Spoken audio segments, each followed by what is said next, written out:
Have you ever heard of hallucinations or delusions? For example, hearing voices that aren't there, or believing someone is following you. These are symptoms where the brain can't tell what's real and what's not.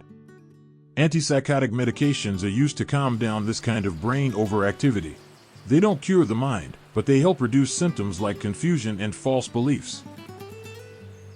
Antipsychotics are used to treat schizophrenia, bipolar disorder, severe depression with psychosis, sometimes also for delirium, severe anxiety, or agitation. In these conditions, something isn't working right in the brain's messaging system. A chemical called dopamine plays a big role. Dopamine is like a messenger that helps brain cells communicate. When dopamine is too active in certain parts of the brain, it can cause hallucinations and delusions. Dopamine is a neurotransmitter, a chemical that helps control motivation and pleasure, attention and memory, emotion regulation, movement control. It's essential for daily life, but too much or too little dopamine can lead to serious problems. Dopamine is mostly made in two areas deep in the brain, the ventral tegmental area and the substantia nigra.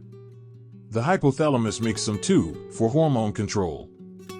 From there, dopamine travels along four main pathways. One of the most important is the mesolimbic pathway. Too much dopamine here can lead to hallucinations and delusions. The others include mesocortical pathway, involved in emotion and thinking. Too little dopamine here can cause low motivation or flat emotions. Nigrostriatal pathway controls movement. Blocking dopamine here can cause tremors or stiffness. Tuberoinfundibular pathway regulates hormones. Blocking this can raise prolactin levels, leading to hormonal side effects. How do antipsychotic drugs regulate dopamine activity in the mesolimbic pathway? Most antipsychotics block dopamine D2 receptors.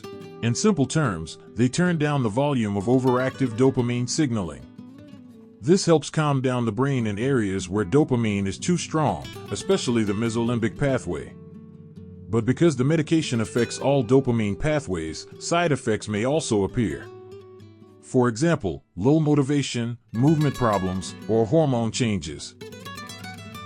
In schizophrenia and bipolar mania, dopamine is often too high in the mesolimbic pathway. That's what causes hallucinations and delusions. Antipsychotics target that part of the brain, helping reduce these symptoms.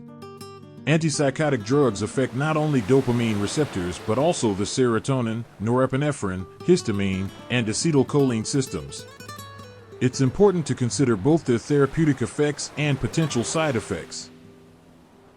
Antipsychotic medications are like a brake for an overactive brain. The goal is not to block all dopamine, but to restore balance in the brain's pathways. But too much braking can cause problems too. That's why finding balance is the key. Thanks so much for watching. If this video gave you a little more clarity, I'm so glad. See you next time. For quick, powerful reviews, this is the only channel. Don't forget to subscribe.